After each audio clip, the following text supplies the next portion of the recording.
परमात्मा को पाने तथा उसका वास्तविक लाभ प्राप्त करने के लिए पवित्र बाइबल में प्रमाण है कि प्रभु ने मनुष्य को अपना ही स्वरूप बनाया। 6 दिन में सृष्टि रचकर 7वें दिन विश्राम किया।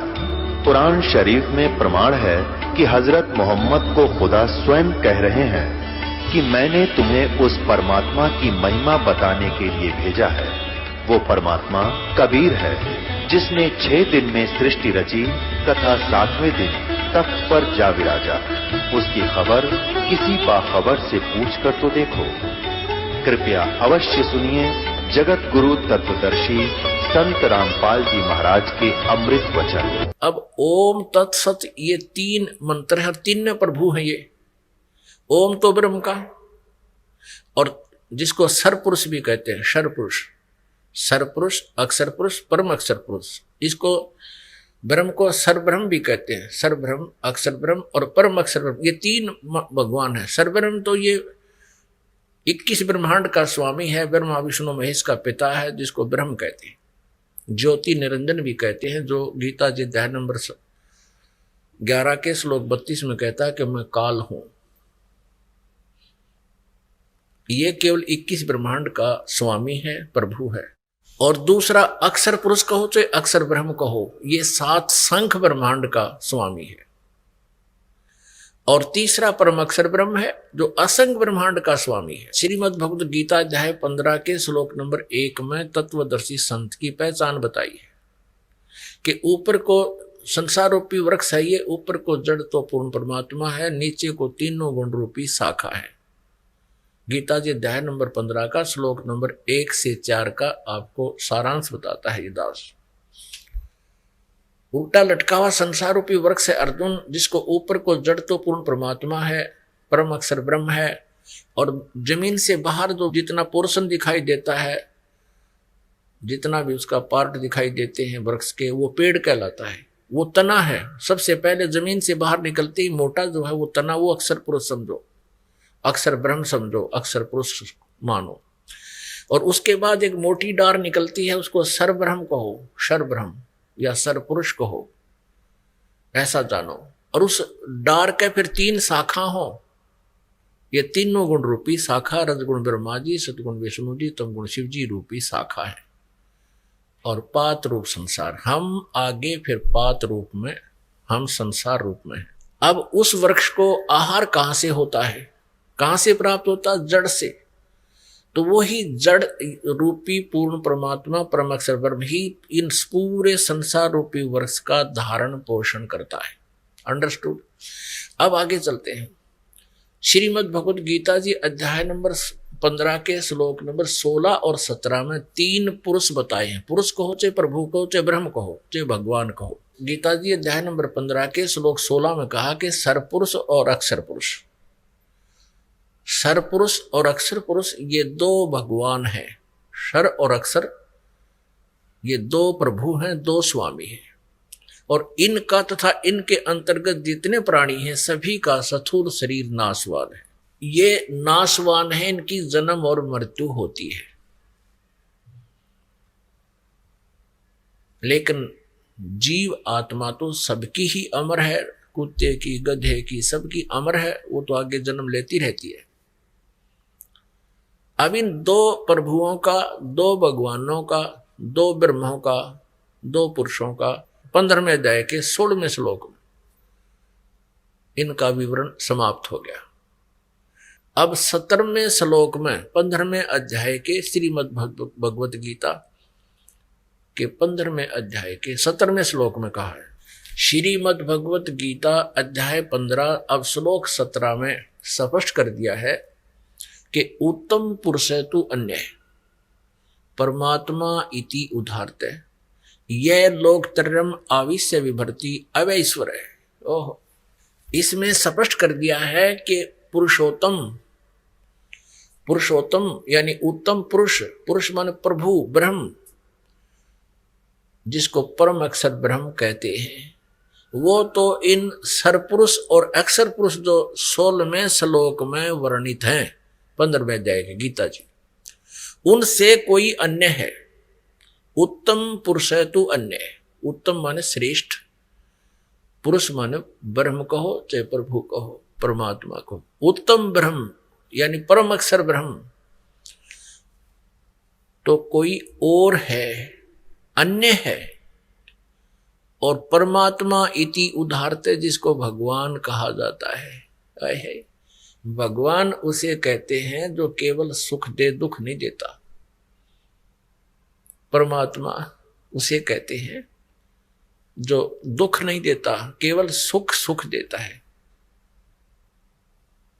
और फिर कहा है निचली पंक्ति में कि यह लोकत्रय आविश्य विभर्ति अवैश्वर है, जो तीनों लोकों में प्रवेश करके सबका धारण पोषण करता है, वो है अविनाशी परमात्मा। वह अविनाशी परमेश्वर है, वो है वास्तव में अविनाशी। वो है सच्चिदानंद घन ब्रह्म, वो है परम अक्षर ब्रह्म। अब यहां थोड़ा सा भ्रम उत्पन्न होता है श्रीमद् भगवत गीता जी के पाठकों को कि श्रीमद् भगवत गीता अध्याय नंबर 15 के श्लोक नंबर 18 में गीता ज्ञानदाता ये ब्रह्म कह रहा है कि मैं तो पुरुषोत्तम, लोक वेद के आधार से मैं पुरुषोत्तम प्रसिद्ध हूं। लोक वेद किसे कहते हैं? दंत कथा, किसी कहा सुना ज्ञान जो वेद प्रमाणित, जो सदग्रंथ प्रमाणित ना हो। लोक वेद कथा, दंत कथा सीधा सारथ समझो, जो सुना सुनाया ज्ञान, आम व्यक्ति के द्वारा सुनाया हुआ ज्ञान।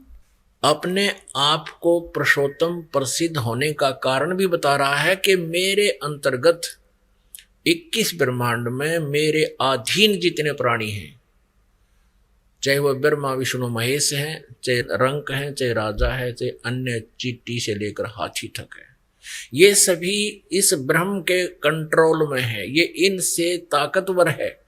जैसे श्री विष्णु जी 16 कला के प्रभु हैं, इसमें 16 प्रकार की शक्तियां हैं और ये 1000 प्रकार की कला वाला है। जैसे भगवान श्री विष्णु जी 4 भुजा के हैं तो ये काल 1000 भुजा का ब्रह्म सरपुरुष जो 21 ब्रह्मांड का स्वामी है।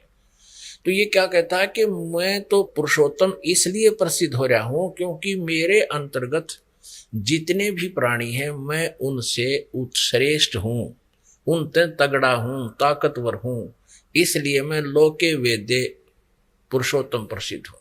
स्पष्ट कर दिया कि आई एम नॉट पुरुषोत्तम, मैं पुरुषोत्तम नहीं हूं।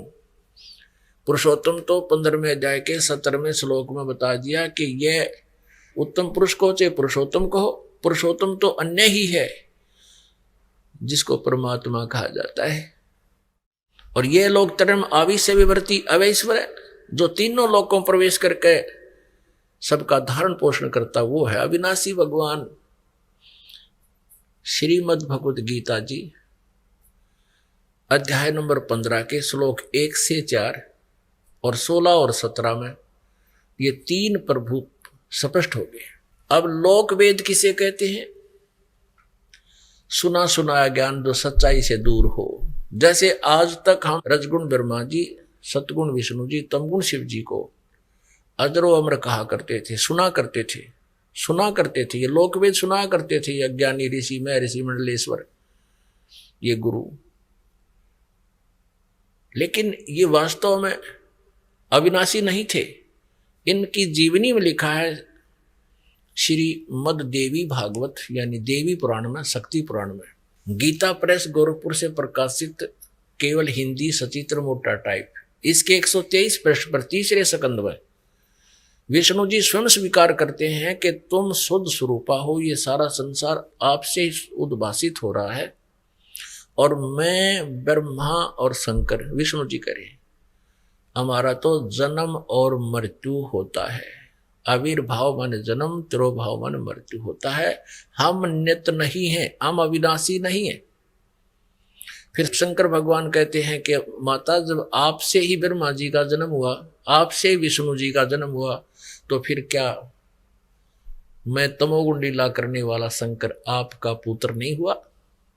और हम आप ही से उत्पन्न हैं, हम तीनों गुणों युक्त हैं और हम केवल नियमित कार्य ही कर सकते हैं, यानी जिसका जैसा वर्क डन ही दे सकते हैं। किसी की किस्मत में, किसी के प्रारब्ध में कोई दुख है, उसको निवारण नहीं कर सकते, कम और अधिक नहीं कर सकते। तो ये लोक वेद था जो हमें सुनाया जाता था कि अजरो अमर है, इनके कोई माता पिता नहीं है, ये सर्वेश्वर है, महेश्वर है, अनंत कोटि ब्रह्मांड के स्वामी है, इसको लोक वेद कहते हैं। तो यहां गीता ज्ञानदाता 15वें अध्याय के 18वें श्लोक में कहता है कि मैं तो लोक वेद के आधार से पुरुषोत्तम प्रसिद्ध हूं। कारण बताता है कि मेरे अंतर्गत 21 ब्रह्मांड में जितने भी प्राणी हैं उनसे मैं तगड़ा हूं, उत्तम हूं। यहां तगड़ा किसने माना है? जैसे ऋषि हुआ करते, एक ऋषि ने, एक सिद्ध ने कोई एक सिद्धि प्राप्त कर ली और दूसरे के पास 2 होगी तो 2 वाला उससे उत्तम माना जाता है, बाकी दोनों चौड़ चपट। तो ऐसे ये 1000 भुजा का मालिक है, 1000 कला है इसके पास, और अन्य इसके अंतर्गत जो प्रभु हैं, श्री सतगुण विष्णु जी, श्री रजगुण ब्रह्मा जी और श्री शिव जी तमगुण, ये 16 कला के प्रभु हैं। ये वैसे तीनों ही 16 कला के प्रभु हैं, एक जैसी पावर है इनकी। बाकी श्री विष्णु जी ज्यादा सुप्रसिद्ध हैं क्योंकि हम इनको ज्यादा मानते रहे अब लोक वेद के आधार से। मैं तो देते रहे, इस शंकर भगवान जी को भी पैरेलल देते रहे, जबकि ये तीनों के तीनों 4 भुजा युक्त हैं, एक जैसी पावर है, एक जैसे ही विभाग हैं इनके। जैसे एक प्रांत में मंत्री होते हैं तो ये एक ब्रह्मांड रूपी प्रांत में ये एक एक विभागीय मंत्री हैं। रजगुण विभाग के ब्रह्मा जी, सतगुण विभाग के विष्णु जी, तमगुण विभाग के शिव जी। तो ये लोक वेद था जो हम इनको सर्वेश्वर कहते थे, सारे अखिल ब्रह्मांड का स्वामी श्री कृष्ण जी को कहते हैं। नहीं, ये लोक वेद है, दंत कथा है, सच्चाई से बहुत परे है। ऐसे ही गीता ज्ञानदाता कहता है कि मैं तो लोक वेद के आधार से पुरुषोत्तम प्रसिद्ध हूं। आई एम नॉट पुरुषोत्तम, पुरुषोत्तम पुरुष तो अन्य, वो 17वें श्लोक में 15वें अध्याय के गीता जी में स्पष्ट कर दिया। अब ये परम अक्षर ब्रह्म है, उत्तम पुरुषत्व अन्य है, वो परम अक्षर ब्रह्म है।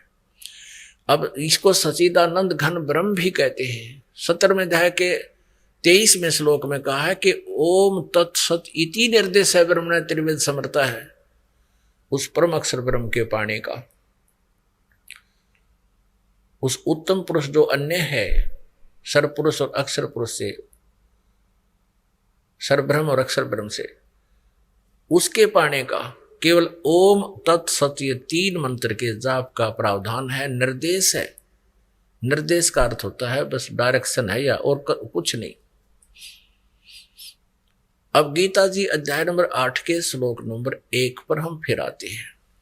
अब अर्जुन ने पूछा कि जो 7वें अध्याय के 29वें श्लोक में आपने जिस तत्वब्रह्म की जानकारी दी है, उसके जानने के उपरांत और सारे धातुओं से परिचित होने के उपरांत और सभी कर्मों से जो परिचित हो जाता है, वो इस संसार की किसी वस्तु को ना चाहकर केवल जरा और मरण से छूटने का ही प्रयत्न करता है।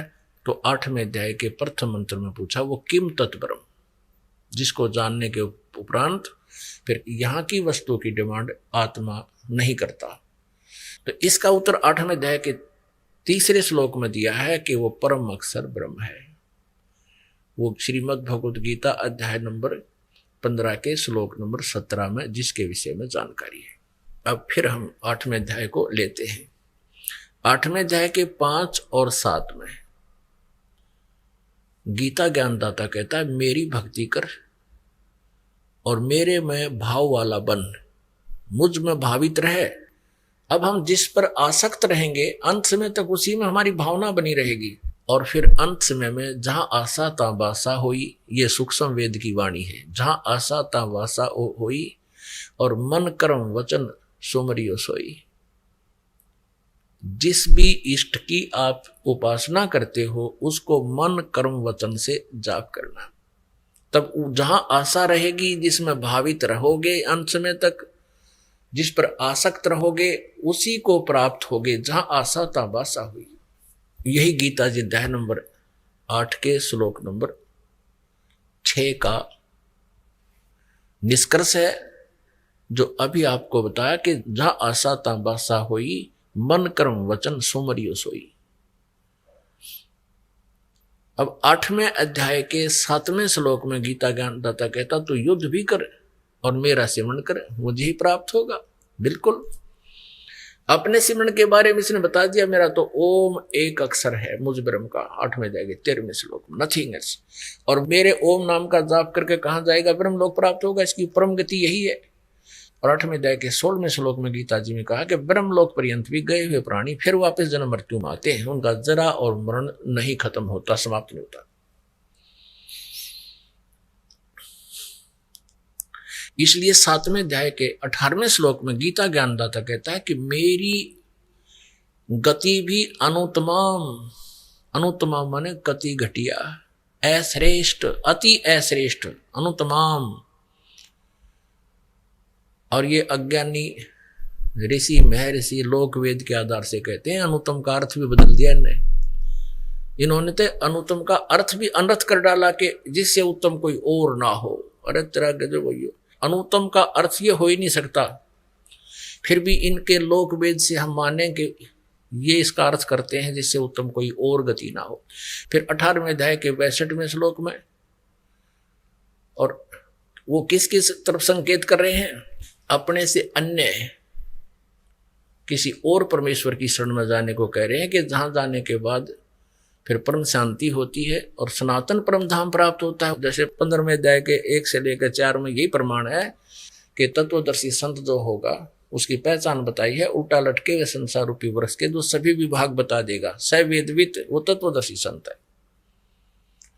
उसके पश्चात उस परमेश्वर के परम पद की खोज करनी चाहिए, जहां जाने के बाद प्राणी फिर लौटकर संसार में कभी नहीं आते,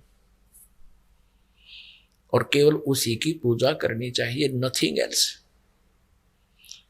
और यहां यदि ये कहते हैं 18वें अध्याय के 62वें श्लोक के बारे में भी, ये अनाड़ी अज्ञानी ऋषि महर्षि मंडलेश्वर कहते हैं, कृष्ण जी अपने बारे में ही कह रहे हैं कि मेरी शरण में आ जा। अरे कमाल की आदमी, वो तो जाने की कह रहे हैं, कहते अपनी शरण के बारे में कह रहे, घुमा फिरा कर कहते हैं। तो यहां इनकी सोच कमजोर है, इनका ज्ञान ठीक नहीं। तो यहां गीता जी अध्याय नंबर 7 के श्लोक नंबर 18 में गीता ज्ञानदाता अपनी गति, परम गति को अश्रेष्ठ बता रहा, कति घटिया, क्योंकि चौथे अध्याय के 5वें और 9वें श्लोक में, दूसरे अध्याय के 12वें श्लोक में, 10वें अध्याय के गीता जी के दूसरे श्लोक में गीता ज्ञानदाता कहता है, अर्जुन तेरे और मेरे बहुत जन्म हो चुके हैं, तू नहीं जानता मैं जानता हूं। इसे सिद्ध है कि यह परम गति नहीं हुई, जन्म मृत्यु रहा तो ये कष्ट पे कष्ट रहेगा। और इसलिए उसने कहा है, उस पुरुषोत्तम उत्तम पुरुषत्व अन्य है, उस परमेश्वर की शरण में जा, उसकी कृपा से ही तो परम शांति को और सनातन परम धाम को प्राप्त होगा, जहां जाने के बाद फिर कभी लौटकर संसार में नहीं आते। तो यहां इनकी ये टिप्पणी, ये कहना भी गलत सिद्ध हुआ। 7वें अध्याय के 18वें श्लोक के विषय में अनुत्तम का अर्थ ये करते हैं जिससे उत्तम कोई ना हो, वो भी गलत सिद्ध हो गया, क्योंकि वो गीता ज्ञानदाता किसी और परमात्मा पुरुषोत्तम के बारे में, जो उत्तम पुरुषत्व है, और उसी की साधना के लिए प्रमाण कर रहा है, और उसकी साधना का मंत्र भी बता रहा है 17वें अध्याय के 23वें श्लोक में, लेकिन वो इनकम्प्लीट है। इसलिए श्रीमद् भगवद गीता अध्याय नंबर 4 के श्लोक नंबर 34 में कहा कि जो चौथे अध्याय के 32वें श्लोक में जिस सच्चिदानंद घन ब्रह्म की वाणी की जानकारी दी है, वो है तत्व ज्ञान। उस तत्व ज्ञान को किसी तत्वदर्शी संत से पूछो, समझो, वो बताएंगे। उस परमात्म तत्व का ज्ञान देंगे तुझे, तो वो परमात्म तत्व परम अक्षर ब्रह्म है, और उसके पाने का मंत्र है ओम तत्सत। ओम ब्रह्म का, सर्वपुरुष का, जो गीता जी अध्याय नंबर 15 के श्लोक नंबर 16 और 17 में 3 पुरुष, पुरुष कहो, प्रभु कहो, स्वामी कहो, ब्रह्म कहो, ये तीन ब्रह्म है, 3 पुरुष है। शर पुरुष ये ब्रह्म है, शर ब्रह्म भी कहते हैं इसको, जो 21 ब्रह्मांड का स्वामी ब्रह्मा विष्णु महेश के पूज्य पिताजी।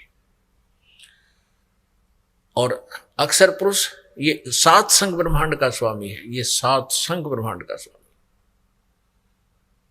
ये अक्षर पुरुष कहो चाहे इसको अक्षर ब्रह्म कहो। और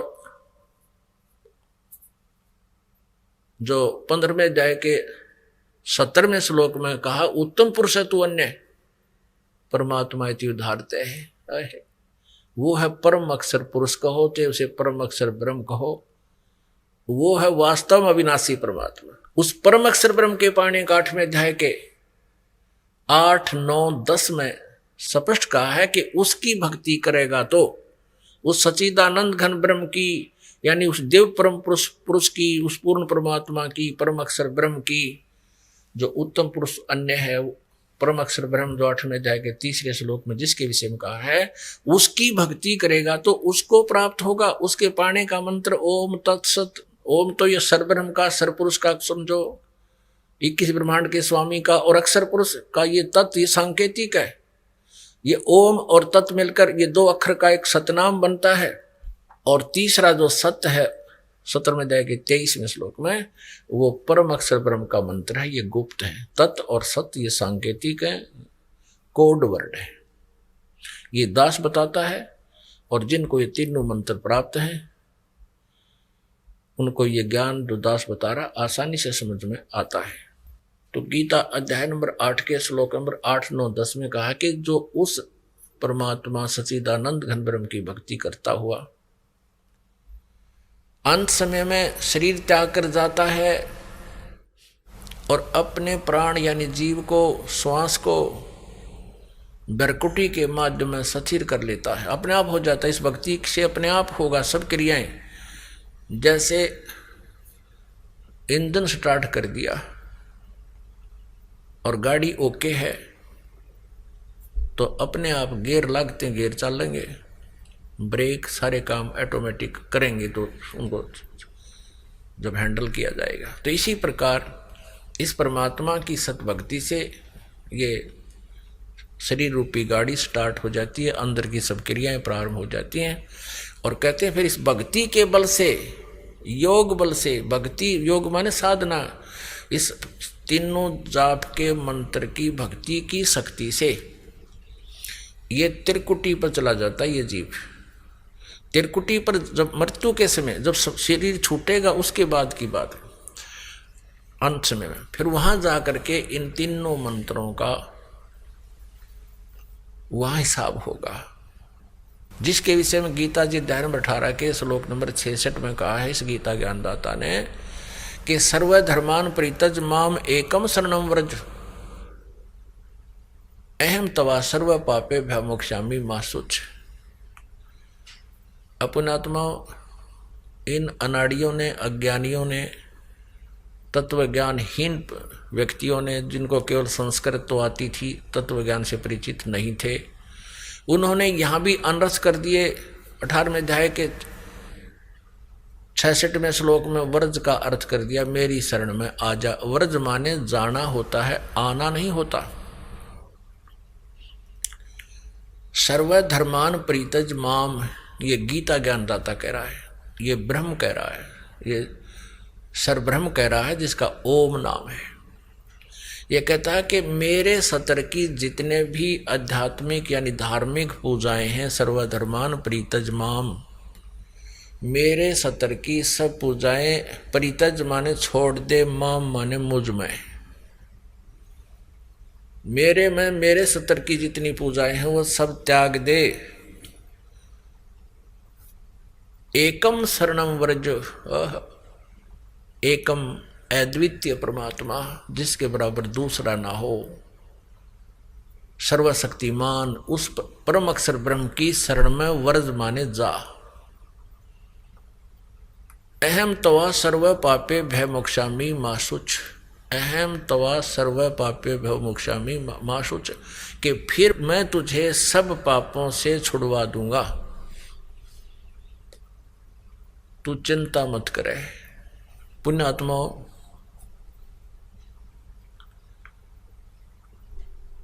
अब जैसे ओम तत् सत इस 3 मंत्र के जाप की कमाई से परमात्मा प्राप्ति होगी। हम ओम नाम है ये ब्रह्म का, हम क्या करते रहे, ओम नाम यानी ब्रह्म साधना करके ब्रह्मलोक को प्राप्त कर लेते हैं। ब्रह्मलोक के अंदर इस काल ने बहुत बड़ा छल किया हुआ है। उस ब्रह्मलोक को डिवाइड किया है 5 हिस्सों में। एक तो महा इंद्र बना दिया, जो अच्छी आत्माएं होती हैं वो अपने पुण्य के आधार पर वहां का राजा बन जाता, कंट्रोलर, मैनेजमेंट करने वाला। और भी अच्छी पुण्य आत्माएं हैं तो उनके लिए उस रेस्टोरेंट को विभाजित कर रखा है, उस स्वर्ग को, स्वर्ग कहो चाहे रेस्टोरेंट कहो, जहां प्राणी अपने पुण्यों का, अपनी पूंजी का ही नाश करता है और वहां की सुविधाएं प्राप्त कर लेता है। इस काल ने उसको डिवाइड किया हुआ है। महा इंद्र का लोक, उसके ऊपर फिर 4 नकली लोक बना रखे हैं। सतलोक नकली, डुप्लीकेट, ऊपर के लोकों की नकल करवा रखी है दुर्गा से, अपनी शक्ति से इसने बनवा रखे। नकली सतलोक, नकली अलखलोक, नकली अगमलोक और नकली अकहलोक बनवा रखे हैं। तो जो पुण्यकर्मी प्राणी हैं, जो जिन्होंने ओम नाम का जाप अत्यधिक किया हुआ है, वो ब्रह्मलोक में चले जाते हैं और उस रेस्टोरेंट में अपनी पूंजी खत्म करके वापस जन्म मृत्यु में आ जाते हैं। तो हम ऐसे अपना नाश करते रहे भक्ति का, पुण्यों को स्वर्ग में, महास्वर्ग में नष्ट कर देते और पाप जो होते थे उनको नरक में भोगते या 84 लाख योनियों में भोगा करते थे। अब परमात्मा के मंत्र से, इस 2 मंत्र के जापते सतनाम से और साथ में सार नाम के प्रभाव से हमारे सभी पाप नष्ट हो जाते हैं। हमारे केवल पुण्य शेष रह जाते हैं, भक्ति शेष रह जाती है। तो हम क्या करते रहे, ओम नाम का जाप तो स्वर्ग में नष्ट कर दिया, बाकी पाप नरक में 84 लाख योनियों की, कुत्ते गधे सूरों की शरीरों को भोगते रहे, हम कष्ट उठाते रहे उन पापों के कारण। यहाँ 18वें अध्याय के 66वें श्लोक में गीता ज्ञान दाता स्पष्ट कर रहा है कि मेरे सतर की ओम नाम की जो साधनाएं, पूजाएं हैं, धार्मिक अनुष्ठान पूजाएं हैं, जो धर्म धार्मिक क्रियाएं हैं, या ये यज्ञ आदि है, 5 यज्ञ है, मेरे सतर की हैं ये, इनको मुझ में छोड़ दे, इनका प्रतिफल मत ले मुझसे। क्योंकि हम स्वर्ग में नष्ट करते थे, महास्वर्ग में वेस्ट करते थे, या संसारिक सुख मांगते थे, ये मुझ में दे दे, इसके बदले में मैं अपना टैक्स तेरा, क्योंकि हम काल के लोक में रह रहे हैं, ये कहता है तेरा ये जितना भी मेरा कर्जा है तेरा, इससे मुक्त कर दूंगा तुझे, और फिर तू उस सर्वशक्तिमान एकम शरणम व्रज माने जा। जैसे गीता जी अध्याय नंबर 18 के श्लोक नंबर 62 में भी इसी परम अक्षर ब्रह्म की शरण में जाने को कहा है, ना कि श्री कृष्ण जी ने अपनी शरण माने को नहीं कहा। यदि ऐसा कोई बताता है तो स्वयं भी भ्रमित है और मानव समाज को भी वो गुमराह कर रहा है, दिग्भ्रष्ट कर रहा है। वो अज्ञानी व्यक्ति है, उसके उस अज्ञान को सुनकर जीव अपना जीवन नष्ट कर जाता है। तो यहाँ गीता जी अध्याय नंबर 18 के श्लोक नंबर 66 में कहा कि मेरी सब प्रकार की पूजाओं को मुझ में छोड़कर उस सर्वशक्तिमान शरण की शरण में जा, फिर मैं तुझे यहाँ कुत्ते के सुअर नहीं बनाऊंगा, अपनी कैद में नहीं रखूंगा, तुझे बरी कर दूंगा। सीधी सी बात है। अब हम क्या करेंगे, जैसे 8वें अध्याय के 8, 9, 10 में यही स्पष्ट किया है कि जो उस सच्चिदानंद घन ब्रह्म की साधना करता है, परम अक्षर ब्रह्म की पूजा करता है, उस 3 मंत्र के जापता है, अंत समय में वो भी भक्ति के योग बल से, भक्ति की शक्ति से, इस मंत्रों की कमाई से वो त्रिकुटी में पहुंच जाता है। त्रिकुटी में जाकर के वहां पूरा अकाउंट होता है, वहां इस काल का हेड ऑफिस है, वहां परमात्मा उनको पूर्ण गुरु के रूप में होते हैं। और ओम नाम के जाप की कमाई इस काल के एक न्यायाधीश बना रखे, स्वयं सामने नहीं आता, इसने एक चीफ जस्टिस बना रखा है जिसको धर्मराज बोलते हैं। उसके ऑफिस में जाके परमात्मा इस दास के रूप में अपनी उस सतभक्ति करने वाली आत्मा के साथ जाएगा। और जैसे वकील होते हैं जो कोर्ट में जाकर के अपने क्लाइंट की सारी वो बताते हैं कि ये क्या चाहता है, ये क्या कहना चाहता है, ऐसे परमात्मा गुरु रूप में जाएंगे और कहेंगे ले तू अपने ओम नाम की कमाई रख और कैंसिल कर इसको बरी कर यहाँ से। जैसे कोर्ट ने जुर्माना कर रखा हो और उसको नहीं भरने पर उसको सजा दे देते हैं, तो कहते हैं जुर्माना लो और बरी करो, वो बरी कर देते हैं। तो ये कहता है ऐसे ही सर्वधर्मान परित्यज माम एकम शरणम व्रज, मेरे सतर की सब धार्मिक पूजाओं को मुझ में छोड़कर तो उस सर्वशक्तिमान परम अक्षर ब्रह्म की शरण में व्रज माने जा। फिर अहम तवा सर्व पापे भ्यामोक्षामी, मैं तेरे को जो कर्जा तेरे को जुर्माना किया उससे मैं मोक्ष कर दूंगा। या कुत्ते गधे सूर बना कर तंग करता था, दंड देता था, पाप कर्म भुगवाता था, कहता मैं उससे तुझे बरी कर दूंगा। तो ये है इसका वास्तविक अर्थ 18वें अध्याय के 66वें श्लोक का और 18वें अध्याय के 62वें श्लोक का। अब फिर क्या होगा, जैसे वो जो तत् मंत्र का और सत मंत्र की कमाई, जो ओम और तत् ये 2 अक्षर का मंत्र है। ओम ब्रह्म का है, तत् ये परब्रह्म का है, अक्षर पुरुष का है। गीता जी अध्याय नंबर 15 के श्लोक नंबर 16 और 17 में जो 3 प्रभु बताए हैं, 3 पुरुष बताए, तो उसमें जो अक्षर पुरुष है उसका मंत्र है ये तत्। इस तत् मंत्र की जो कमाई गुप्त होगी वो ओम तत्सत ओम तत्सत ये नहीं, और हरि ओम इसका ला दिया तो बिल्कुल गलत हो गया सारा ही काम। ओम तत्सत भी बोलना गलत है, ऐसा जाप नहीं है। इसकी विधि भी 3 प्रकार से है, त्रिविध समर्था है। तो उस तत् मंत्र की जो कमाई है वो हमने इस अक्षर पुरुष को देनी है, क्योंकि इसके 7 संख ब्रह्मांडों से हमने पार होके जाना है।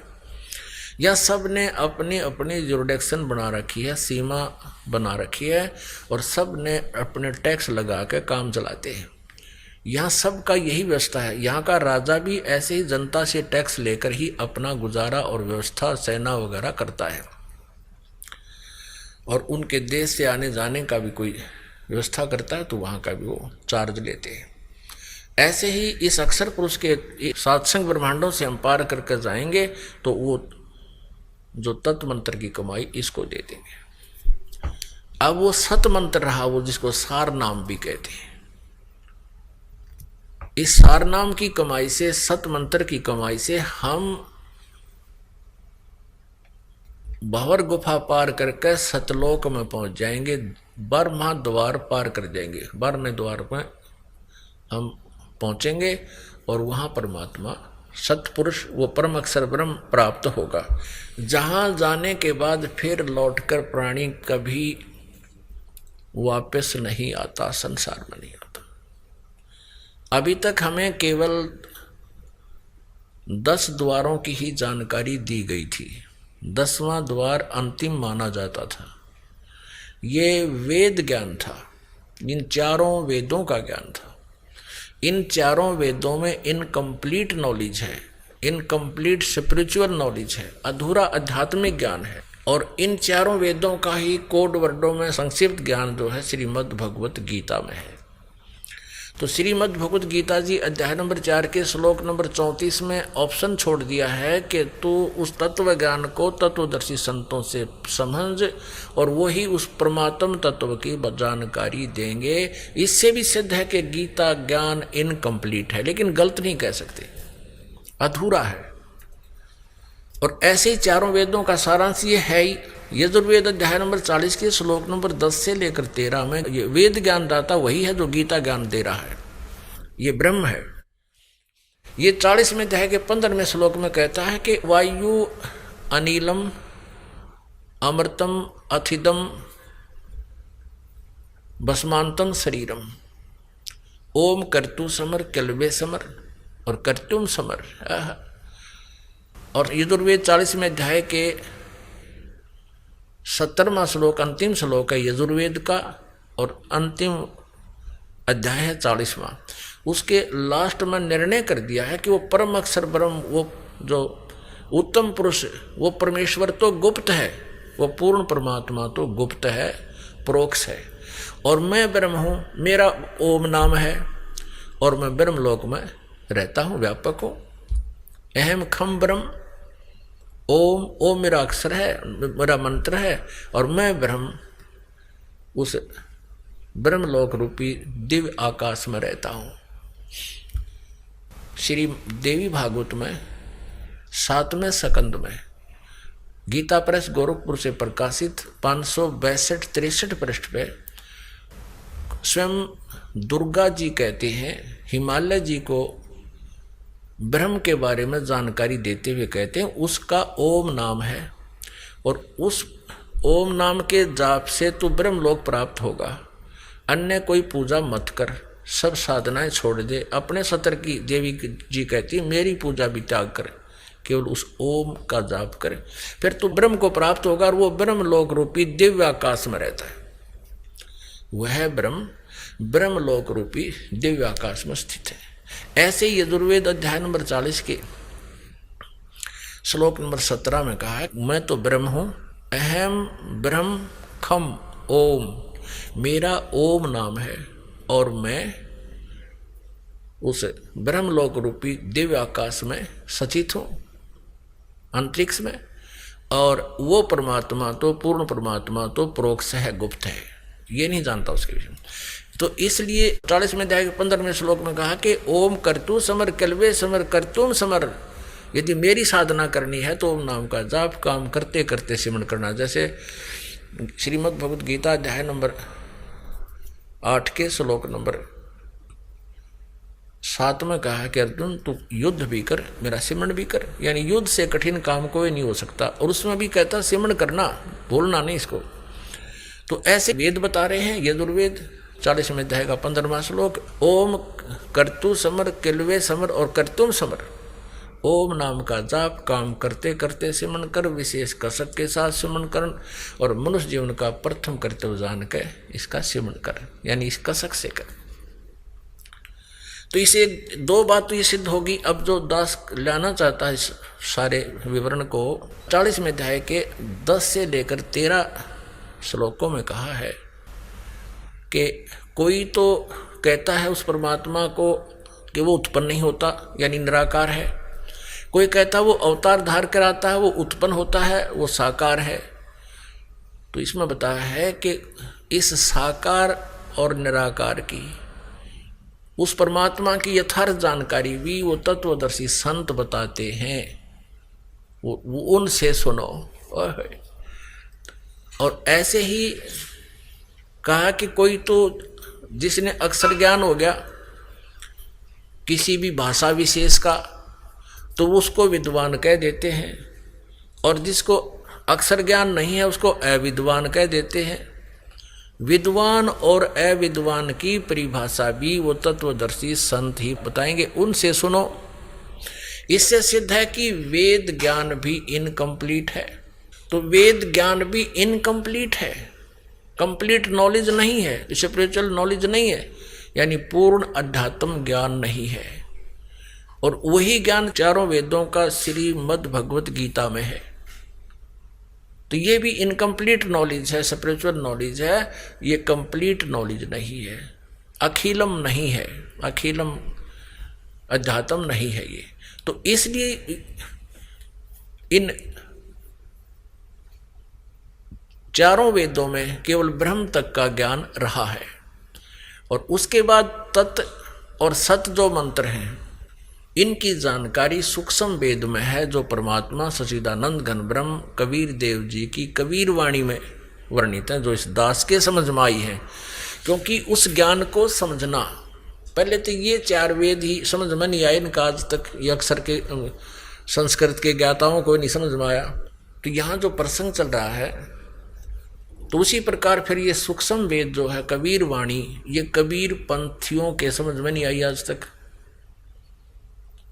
इस दास के ऊपर कृपा की परमेश्वर ने, और इसको उन्होंने कृपा करके इस दास को समझाया। नहीं तो उस परमात्मा के जब 4 वेद ना समझ में आ रहे जिसके, तो ये सच्चिदानंद घन ब्रह्म की वाणी किसके समझ में आवेगी। तो अब इस परमात्मा के जो सूक्ष्म वेद के अंदर 4 वेदों का, 18 पुराणों का, इन उपनिषदों का और श्रीमद् भगवद गीता का भी ज्ञान है, और इससे अलग भी ज्ञान है। ये कंप्लीट स्पिरिचुअल नॉलेज है, ये पूर्ण अध्यात्म ज्ञान है। अब पुण्यात्माओं, अब जो आज का जो सत्संग प्रारंभ हुआ था जिस विषय पर कि ये पुण्यात्माएं जो मानव शरीर प्राप्त करके परमात्मा की खोज में लगे हैं, वे विशेष पुण्यकर्मी प्राणी हैं। वैसे तो जिनको मानव शरीर प्राप्त होता है वे पुण्यात्मा हैं। उनसे भी जैसे कहते हैं ना,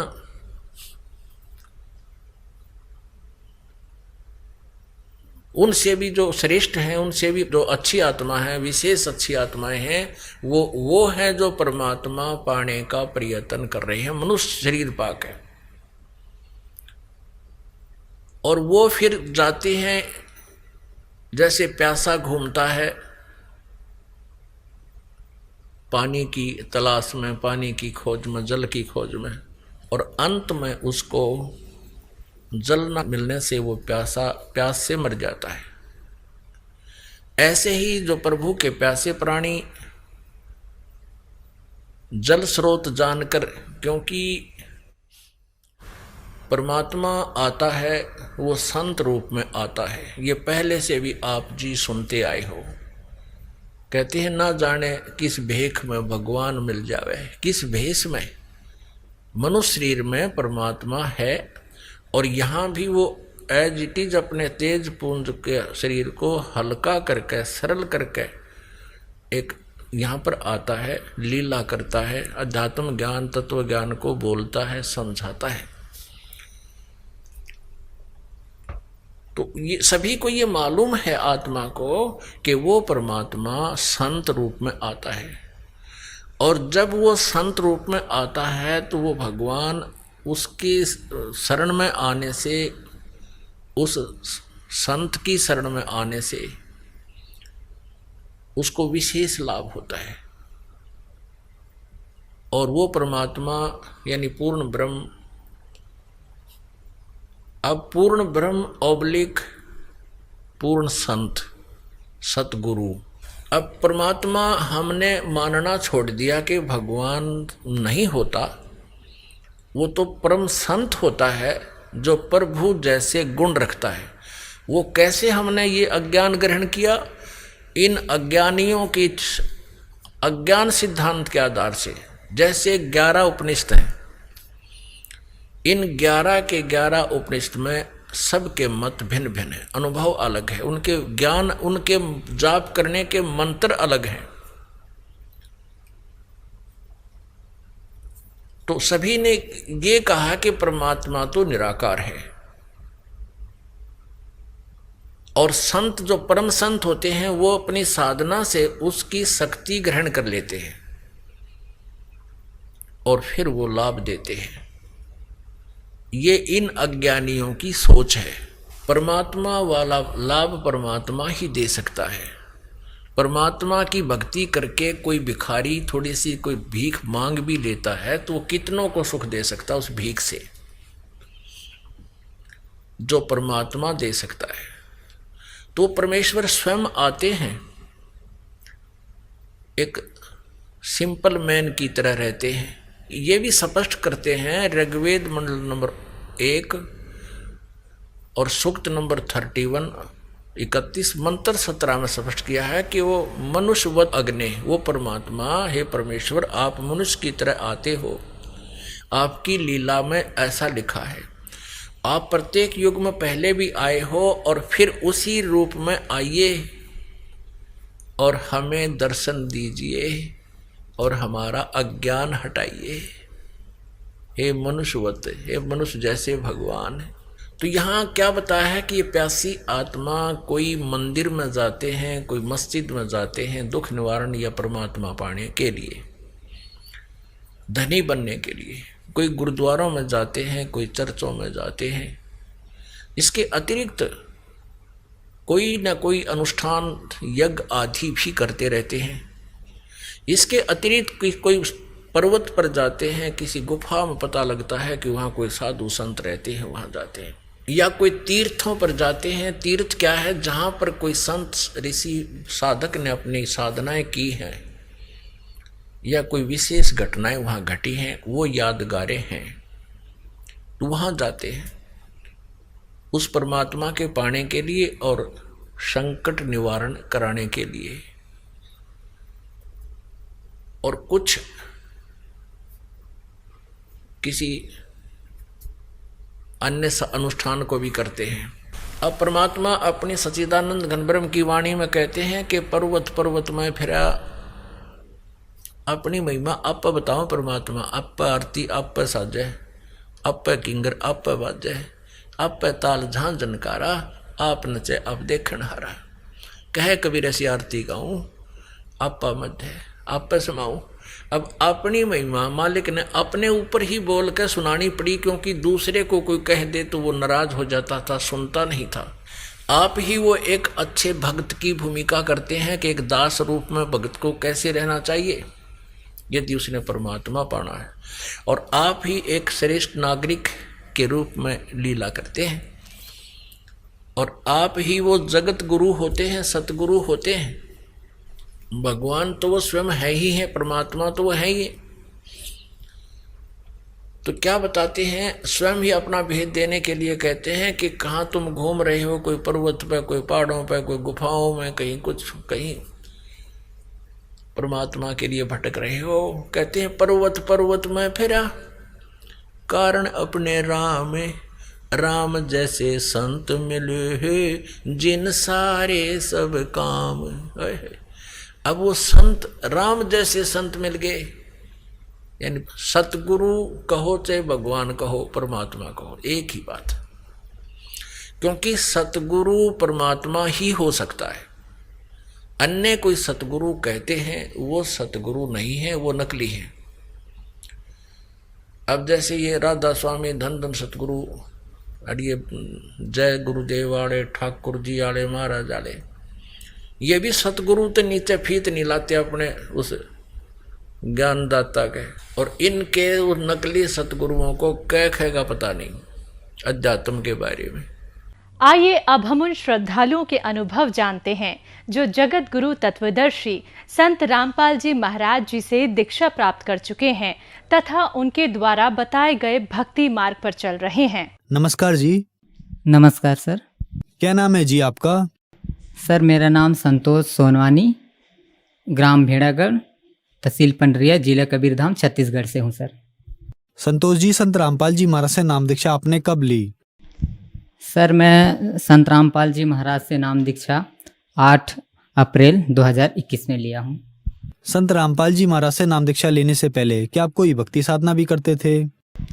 हाँ सर, हमारे पूर्वजों में जो भक्ति साधना 33 करोड़ देवी देवताओं जो भी मानते थे वो हम भी मानते थे। उनके परंपरा के अनुसार से हम भी भक्ति वही करते थे। तो फिर क्या कारण बना कि आप संत रामपाल जी महाराज की शरण में आए? सर मेरे को लगभग 9-10 साल हो गए। कमर में दर्द, पैर में दर्द, चलने फिरने में बहुत ज़्यादा प्रॉब्लम था मुझे। छोटे छोटे बच्चे लोग मुझे ऐसा चल रहा है करके हंसते थे, मुझे रोना आ जाता था उसी समय। मैं उनको ना डांट पाता था ना दौड़ पाता था, क्योंकि नस नस में, पैर के जो नस है उसमें बहुत ज़्यादा चिलकता था। एक पैर कदम रखने से गिरने का नौबत आ गया था सर, मतलब इतना बहुत ज़्यादा। और उसी के लिए बहुत मतलब बहुत यीशु मसीह में गए, वहाँ भी बहुत प्रार्थना किए, पर भी से ठीक नहीं हुआ। उसके बाद हम दरगाह में गए, दरगाह में दिखाया, वहाँ भी ठीक नहीं हुआ। फिर जो भी भक्ति के लिए बताते थे, जो भी जहाँ जाने के लिए तांत्रिक के पास जाओ तो तांत्रिक के पास जाते थे। जो जैसा बोल दिया आपको 10 नींबू लगेगा, 2 नारियल लगेगा और अगरबत्ती लगेगा, जैसा बोलते थे उनके पास चले जाते थे। और जो बोलते थे आपके घर में कुछ प्रेत बाधा है तो आप अपना घर को बंधन से मुक्त कराओ, आपको लाल वाला मुर्गा लगेगा, काला वाला मुर्गा लगेगा, वो भी हम करते थे। बहुत सारे तांत्रिकों के पास, वैद्य के पास गए, वहाँ से भी हम कोई राहत नहीं मिला। और इलाज के लिए जब हम डॉक्टर के पास जाते थे, एक्सरा कराए, MRI करवाए और बहुत सारे ब्लड टेस्ट करवाए, सभी में नॉर्मल आता था, कोई परेशानी नहीं है। डॉक्टर लोग बोलते थे कि आपको स्पॉन्डिलाइजेशन का प्रॉब्लम है, मतलब मुड़ने में ये करने में तकलीफ है, तो आप डेली का डॉक्टर के पास दिखाए थे तो बोले कि आप एक डेली का व्यायाम करो। अब पैर उठने के लिए नहीं हो रहा है, दौड़ने के लिए नहीं हो रहा है, तो व्यायाम कैसे कर सकते थे? व्यायाम करने के लिए हो नहीं सकता था। तो डॉक्टर भी बोले, डॉक्टर को जब दिखाया था, सारा रिपोर्ट घर में रखा हुआ है, डॉक्टर को जब दिखाया तो डॉक्टर बोले कि आपके रीढ़ की हड्डी में, मतलब यहाँ से यहाँ तक का पूरा एक्सरे किए, वहाँ बोल रहे थे, डॉक्टर बोल रहे कि आपके रीढ़ की हड्डी में मवाद है, लगभग 2 लाख रुपए लगेंगे ऑपरेशन करने के लिए। तो हम बोले कि 2 लाख तो है ही नहीं, क्योंकि हम गरीब फैमिली से हैं, खेती बाड़ी का काम करते हैं, तो घर इलाज वगैरह कुछ नहीं कराए, घर में बस झाड़ फूक कराने के लिए उसके पास बस जाते रहते थे। डॉक्टर ने ये भी बोला था कि आपको फोरिक एसिड का टेबलेट और पेन किलर डेली लेना है, मरते दम तक लेना है, ऐसा बोला था। लगभग 10 साल तक ये टेबलेट खाता रहा था, पेन किलर। संत रामपाल जी महाराज से नाम दीक्षा कोई फेसबुक में जीने की राह ऐसा मतलब लिखा हुआ था, फ्री में पुस्तक मंगाएं जीने की राह। तो मुझे लगा ये जीने की राह मतलब कोई जीने की कुछ ये होगा, इसमें कहानी वगैरह होगा, तो पढ़ने के लिए और फ्री में घर में आएंगे तो डाल देता हूँ, एड्रेस करके डाल दिया था। फिर भगत जी जीने की राह 1 महीने बाद वो पुस्तक मेरे पास आए। फिर जो भगत थे वो मुझे बताए कि आप जीने की राह एक बार सृष्टि रचना को पढ़ो और हम यहाँ क्यों दुख तकलीफ, ये सभी फिर मैं पढ़ने लगा। 5 दिन पढ़ा, उसके बाद बोले कि आप एक बार YouTube में आप वीडियो देखो करके, तब मैं YouTube में वीडियो देखने लगा सर संत रामपाल जी महाराज का। और YouTube में मैंने इंटरव्यू देखे संत रामपाल जी महाराज का, बहुत सारे इंटरव्यू देखे, उसमें बताए थे कि बहुत सारे लोगों का कैंसर ठीक हो रहा है, बहुत सारे लोगों का टीबी ठीक हो रहा है, ऐसा इंटरव्यू देखा। और जो चल फिर नहीं रहा है वो भी चलने फिरने लग रहा है, ये देखा तो मुझे भी एक ललक हुआ कि मैं भी नाम दीक्षा ले लूँ गुरु जी से। फिर मैंने जो भगत है उनसे कॉल किया और नामदान लेने के लिए आश्रम चला गया, संत रामपाल जी महाराज से नाम दीक्षा ले लिया। सर, डॉक्टर्स ने आपको एक बहुत ही गंभीर बीमारी से ग्रस्त बता दिया था। आपने इस बीमारी की दवाई 9 साल तक खाई, फिर आपने संत रामपाल जी महाराज से नाम दीक्षा ली, तो क्या नाम दीक्षा लेने के बाद आपको लाभ भी मिले? हाँ सर, मुझे तो लाभ हुए। सबसे पहला लाभ सर, जिस दिन मैं नाम दीक्षा लिया था संत रामपाल जी महाराज से, जिस दिन मैं नाम दीक्षा लिया सर, उस दिन घर में जाने के बाद जो भक्ति बताए थे वो करने के बाद मैं बहुत चैन की नींद सोया। उससे पहले जब भी रात को सोता था तो 12 बजे से लगभग 3 बजे के बीच में मतलब मेरे पीठ में कोई चक्कू चला रहा है, काट रहा है कुछ, इतना ज़्यादा दर्द होता था। मैं अपने माँ को भी बोलता था थोड़ा मालिश कर दो तेल ला करके, फिर रात में वो उठ करके मुझे मालिश करते थे। फिर वो उस दिन नहीं हुआ, उस दिन बहुत चैन की नींद सोया, ये हुआ सर। और जब भी मैं मतलब सुबह उठने के बाद जब तक का मेरे को थोड़ा सा खाना नहीं मिल जाता, तब तक का मुझे मतलब एकदम चक्कर आने लगता था, सिर में दर्द होता था और आँखों में झिलमिलाहट सा, मतलब कुछ दिखता नहीं था साफ, ऐसा हो गया था। वो दूर हो गया सर। साथ में सर मैं घर में कम से कम 7-8 साल से मतलब बैठ नहीं सकता था, खाना खा नहीं सकता था। तो टेबल में है रख करके या फिर अपना विलेज में जो आट होता है उसमें रख करके खड़ा होकर के खाना खाता था। चलने फिरने में दिक्कत होता था। जब चलता था तो बीच में अचानक से मतलब ये यहाँ पर दर्द होता था, तो मतलब चिलक जाता था, तो गिरने का नौबत आता था। और अपना पैंट है ना, जीन्स वगैरह, फिर जीन्स पहनने में बहुत दिक्कत आता था। मतलब पैर को उठाने के लिए उठा नहीं सकता था, तो पैर पहन नहीं सकता था कपड़ा, इस तरह से बहुत ज़्यादा दर्द होता था। फिर संत रामपाल जी महाराज जी से नाम दीक्षा लेने के बाद अब मैं अच्छा से चल पा रहा हूँ और बैठ भी सकता हूँ। पहले खड़ा होकर के खाता था, ये सभी को पता है, हमारे गांव हमारे घर के सभी लोगों को पता है। और अब बैठ के भी खा रहा हूँ। और पहले बहुत कम खाना खाता था, मतलब थोड़ा सा खाना खाने के बाद थोड़ा बचा देता था, मतलब हर बार जूठा छोड़ देता था मैं, बचा देता था। तो घर के लोग बोलते थे ये बहुत कम खाना खाता है, पक्षी जैसा, तो इसको इतना खाना काहे दे रहे हो। लेकिन जिस दिन से मैं नाम दीक्षा लिया हूँ उस दिन से आज तारीख तक थोड़ा सा भी जूठा नहीं छोड़ा और भूख भी लगने लगा, अच्छा से खाना खाने लगा और वे मेरा वजन भी बढ़ने लगा धीरे धीरे से। सर क्या आप नशा भी करते थे? हाँ सर, मैं नशा भी करता था, क्योंकि ये दर्द होता था तो हमारे गांव के लोग ज़्यादातर से बोलते थे कि आप ये पी लो तो दर्द गायब हो जाएगा। इसकी वजह से डेली का मतलब टारगेट था, आप 1 पाव डेली का पियो, शरीर स्वस्थ रहेगा। दारू पीने के लिए मतलब, और हमारे जो फ्रेंड्स वगैरह सर्कल है वो लोग बोलते थे डेली का पियो, तो उसके संगते में डेली का एक हैबिट हो गया था सर। डेली का 1 पाव पिया, उस दिन मतलब 2 बजे 12 बजे रात तक का अच्छा नींद था। उसके बाद 12 बजे के 1 बजे के बाद वो दर्द चालू हो जाता था दारू पीने के बाद। क्या संत रामपाल जी महाराज से नाम दीक्षा लेने के बाद आपका नशा छूटा? जो नशा मुझे पहले डेली का पीने का था वो छूट गया और आज मैं कोई नशा नहीं करता हूँ और उसका जो महक भी अच्छा नहीं लगता है।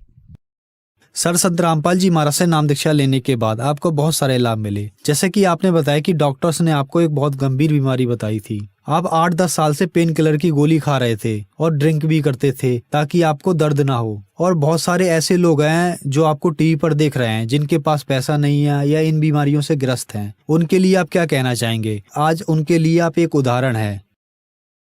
सर मैं उन सभी लोगों को जो मुझे देख रहे हैं टीवी चैनल पे, उस सभी लोगों को मैं एक ही प्रार्थना कर सकता हूँ, क्योंकि इस दुनिया में तत्वदर्शी संत एक ही संत है जो पूरा शास्त्र के अनुसार भक्ति बता रहे हैं और इतना सभी लोगों का जो भी तकलीफ है वो दूर हो रहे हैं। तो आप भी संत रामपाल जी महाराज के शरण में आएं और अपना नाम दीक्षा लें और अपना कल्याण कराएं।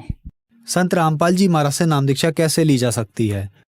सर संत रामपाल जी महाराज से नाम दीक्षा लेने के लिए अभी चैनल में टीवी में सत्संग आ रहा है उनका, तो नीचे में पीला पट्टी चल रहा है, उसमें नंबर है, आप उसमें कॉल करके अपना नज़दीकी कॉल सेंटर का पता लगा करके आप नामदान ले सकते हैं। धन्यवाद सर। सत साहिब।